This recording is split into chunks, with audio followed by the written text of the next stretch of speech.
Usapang totoo, walang preno. You under vlogcaster, real talk lang, walang plastikan. Magandang araw mga ka-Wonder, welcome back sa ating YouTube channel, Wonder Vlogcaster po, Mark Narboneta here. May isa na naman, Senador, na mukhang mapupunta na naman mga ka-Wonder dun sa lupang pangako. No, yung sinasabi diyang payatas. No? Dahil may natagpuan na naman itong dating Blue Ribbon Chairman na si Senator Panfilo Lacson. At katakot-takot na naman na insertion ang kanyang nabisto. No? Interesting to mga ka-Wonder dahil yung sinasabi ni Senator Alan na mauubos sila, mukhang magkakatotoo mga ka-Wonder, no? At ito yung pag-uusapan natin ngayon. Pero bago yan mga ka-Wonder, please don't forget to subscribe to our YouTube channel, Wonder Vlogcaster 100%. Libre po ang pag-subscribe. I-tick nyo po yung subscribe button, lalabas yung bell icon, piliin nyo yung all. Marami pong salamat. So ito, no? Alam natin, itong nakaraan, padami ng padami, patambak ng patambak, itong dokumentong hawak ni Senator Lacson laban dyan kay Senator Alan Cayetano. At pagkakaalam natin, humingi nga ng ceasefire yan. Itong si Cayetano, na kung mapapanood nyo siya sa kanyang YouTube, nakatutok ba yung mukha, yung bibig lang gumagalaw, talagang may binabasa. Pakadaldal-daldal niya talaga mga ka-Wonder, napapansin ng tao. Sa mga comment, kung ano-anong sinasabi sa kanya, yung bibig daw gumagaw ng ganun, parang puwet daw ng manok, dahil sa kadaldal niya, dahil sa kakadepensa niya sa sarili niya. Well, hindi naman natin sinasabi na guilty na, no? Kasi ito po iniimbestigahan pa rin. Pero napakadami ng ebidensya, mga witness, mga resource itong si Senator Lacson. At yan ay iniimbestigahan na dyan sa DOJ o Ombudsman. At kapag yan ay nakasarado na at napatunayan, dediretso yan sa sandigan, susuot ni Alan Cayetano ang mahiwagang posas.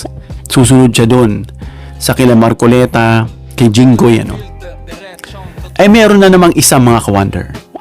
No, ito mga ka-Wonder, basahin natin ito. Sabi nito, may natuklasan muli si Senator Lacson. Ibinunyag ang 11.4 billion budget insertion ni na Senator Pia. So si Senator Pia pala ito mga ka-Wonder. At Alan Cayetano, yung kay Alan Cayetano luma na eh. I mean lately lang pero iniimbestigahan na. Pero may bago. At ito nga yung kay Pia Cayetano mga ka-Wonder, no? Na sabi rito, 4.7 billion kay Senator Pia, patay. 4.7 billion, pagkalaki-laki. Noon ang usapin lang, mga ganyan, milyon eh. No? Kaya nitong sinasabi na VP Sara na itong confidential funds at intelligence funds ni Sara Duterte na sinasabi nga na siya ang kauna-unahang vice. Pero hindi naman totoo. Meron pa si Binay. Pero ang layo mga ka-Wonder. Nung kanilang mga confidential at saka intelligence, sobrang layo. Meron nga, pero sobrang layo mga ka-Wonder. No? At ito nang balik tayo rito kay Pia. Si Pia, natagpuan ni Senator Lacson na may 4.7 billion.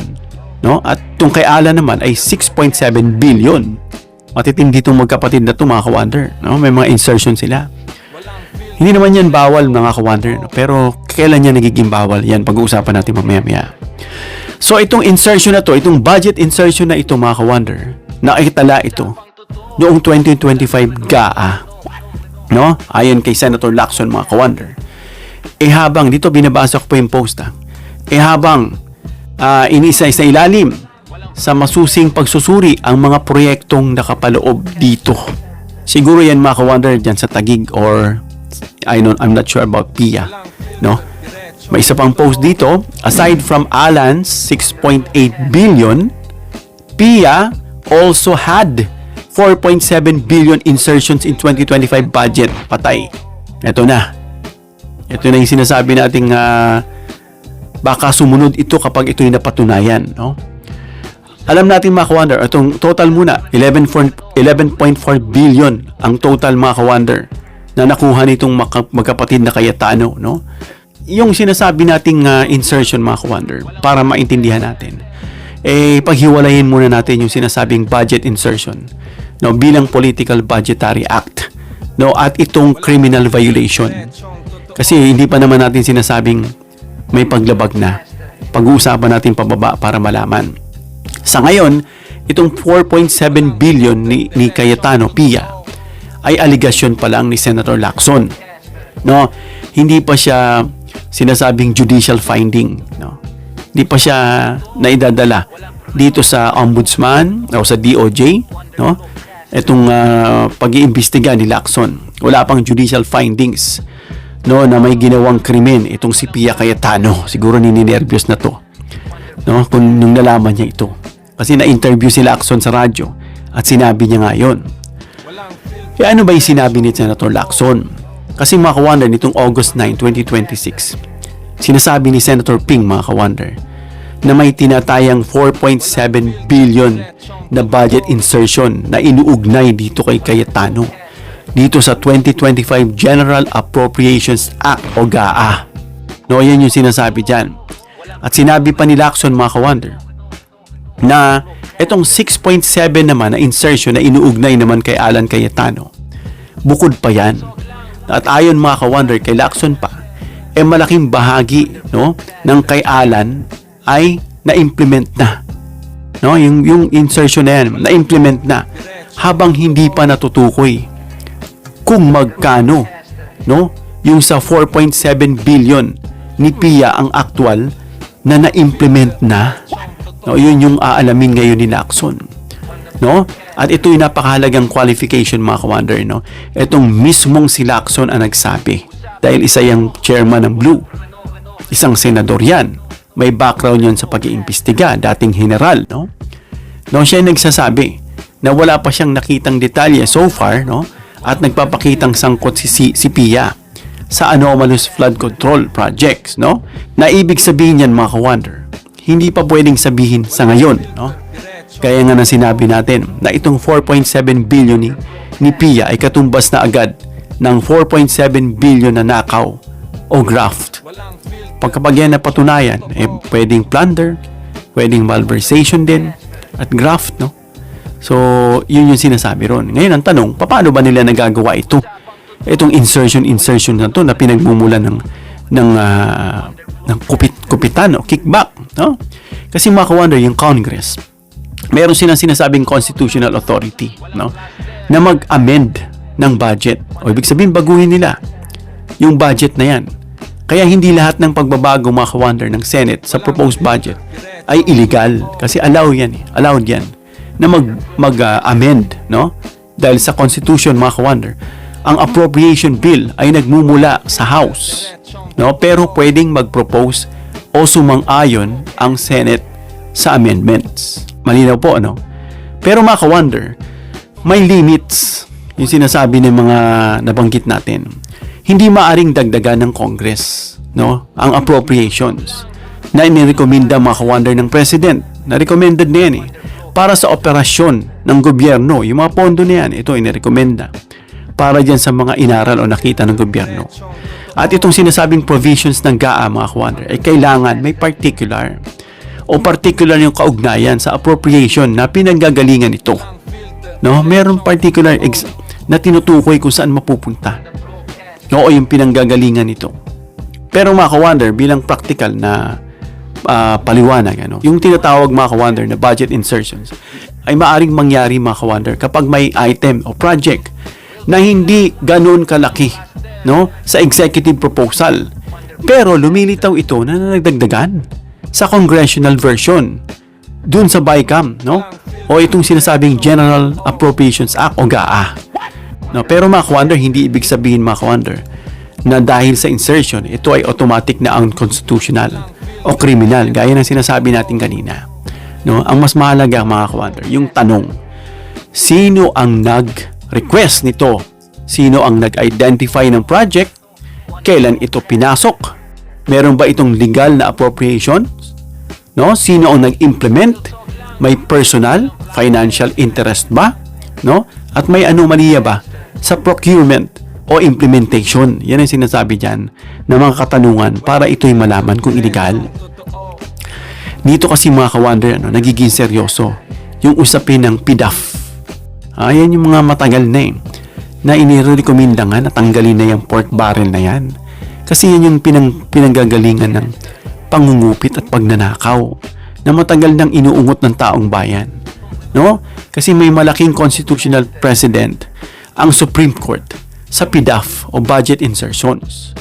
Itong sinasabi no na constitutional precedents, itong Belhica versus Ochoa, no, na idiniklarang unconstitutional yung mechanism kung saan ang legislator ay nakialam siya dito sa sinasabing post-enactment execution ng budget.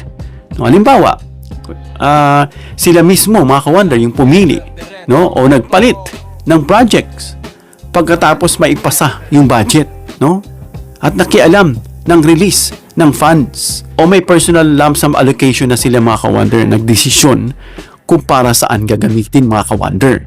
Kaya, mga ka-wonder, no, kung mapatunayan na ang 4.7 billion ay hindi lamang legitimate congressional amendment, kundi isang mekanismo na kung saan si Pia Cayetano mismo ay ang may personal control dyan sa project identification, modification, no, binago, no, release of implementation pagkatapos maging batas ang GAA, no, magiging mas problematic yan, no, sa ilalim ng sinasabi nating Belhica Doctrine, no, yung nabanggit natin kanina na constitutional precedent. Ngayon, mga ka-wonder, may isa pa tayong katanungan. Ano naman yung posibleng criminal violation dito kapag ito'y napatunayan? Yan ang maganda. Ito ba'y maghahantong sa kanya, no, diyan sa lupang pangako, kasama ng kung mapatunayan din dito kay Alan na implemented na, yun, talagang mababawasan sila, mga ka-wonder. But then again, hindi naman natin sinasabing guilty. Yun kung mapatunayan, ano. Kaya, ano yung posibleng criminal violation dito? Kapag may nakitang paglabag, no, kung may ebidensya na magpapakita, mga ka-wonder, ng sinasabing personal benefit, no, favoritism, kickbacks, o yung conspiracy o anomalous implementation. Tsaka maaaring pumasok ito, mga ka-wonder, sa sinasabi ng nating criminal statute, no? Pinakamahalaga dito, mga ka-wonder, yung possibility ditong RA 3019. Itong matagal natin binanggit yan noon, ano? Itong Anti-Graft and Corruption Practices Act. Kunyari, alimbawa, mga ka-wonder, itong Section 3E, no, na kung ginamit ng public officer kagaya ni Pia Cayetano yung kanyang official functions na may manifest partiality, evident bad faith, o gross inexcusable negligence, ay magre-resulta ito, mga ka-wonder, dun sa sinasabing undue injury sa gobyerno o yung sinasabing unwarranted benefit, advantage sa private party, mga ka-wonder. Yan yung isang sample under Section 3E. Isa pa, mga ka-wonder, dito sa Section 3H, no, na kung ito ay may direct or indirect financial pecuniary interest, no, yung public officer, kunyari si Pia, sa isang business, contract, o transaction na kanyang pinakikialaman bilang official. Yan yung isa pa dyan. At meron pang mga ibang posibleng provisions, mga ka-wonder, no? Depende dito sa actual na ebidensya. Kabilang dyan tungkol dito sa pagtatanggap ng benefits o pag-impluwensya sa ibang public officials, mga ka-wonder, na gaya ng mga naiimbestiga na nangyayari yung nabanggit natin, mga ka-wonder. And then again, hindi pa natin sinasabing guilty na dahil ito'y iniimbestigahan pa lang. Kumbaga, preliminary pa lang ang pag-iimbestiga ni Lacson. At kapag may nakita siya ritong probable cause, pwede niya itong ipagbigay dyan sa ombudsman o sa DOJ. At kapag yan ay napatunayan, no, na yun nga, improbable cause, dito sa ginawa ni Pia na may posibleng paglabag o krimen, iyan ay dadalhin dyan sa sandigan para siya i-arestuhin. No? Kaya importante, mga ka-wonder, na hindi sapat na may 4.7 billion insertion itong si Pia. Kailangan, mga ka-wonder, ma-establish ni Lacson, no, itong specific elements ng offense ni Pia. Halimbawa, mga ka-wonder, para sa Section 3E na banggit natin kanina, kailangan patunayan, no, itong public officer element at yung manifest ng partiality or evident bad faith o yung sinasabing gross inexcusable negligence, no? At ito pang isa yung nabanggit nating undue injury o unwarranted benefit. Kailangan ma-establish yan, no?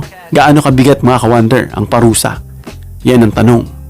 Dun sa nabanggit natin kanina, may nabanggit tayong graft. No, ayon dito sa RA 3019, no, kung mapatunayan mako-convict, no, sa applicable violation doon sa sinasabi natin kaninang Section 3 ng RA 3019. Ano yun? 6 years and 1 month hanggang 15 years na imprisonment. Yan yung sinasabing kapag ikaw ay senador, immune ka, hindi ka pwedeng dakipin kapag 6 years pababa. Ito ay 6 years pataas. No, kaya wala siyang ligtas. Pwede siyang arestuhin dyan sa Senado. No? At isa pa, perpetual disqualification from holding public office. Dapat yung mga napapatunayan ay nakakapagtakbo pa. Ito pa nga isa, lately nakapag-bail pa mga ka-wonder. Grabe talaga. Diba? At isa pa, maaaring magkaroon dyan ng confiscation for feature ng mga prohibited interest o yung sinasabing unexplained wealth. Depende sa kaso. Gaya naman nangyari dito kay Saldico na freeze na yung kanilang mga assets, no, yung kanilang mga bank accounts, mga ka-wonder, no. At yun nga, no, hindi ibig sabihin mga ka-wonder nito na yung 4.7 billion ay automatic na fine, no, o prison basis. Ang parusa mga ka-wonder ay nakadepende sa krimeng napapatunayan, no, hindi sa laki ng insertion. Doon sa parusa o nakadepende rin sa krimeng mapapatunayan. Isa pa mga ka-wonder, pwede rin magkaroon ng sinasabing administrative or ethical liability mga ka-wonder.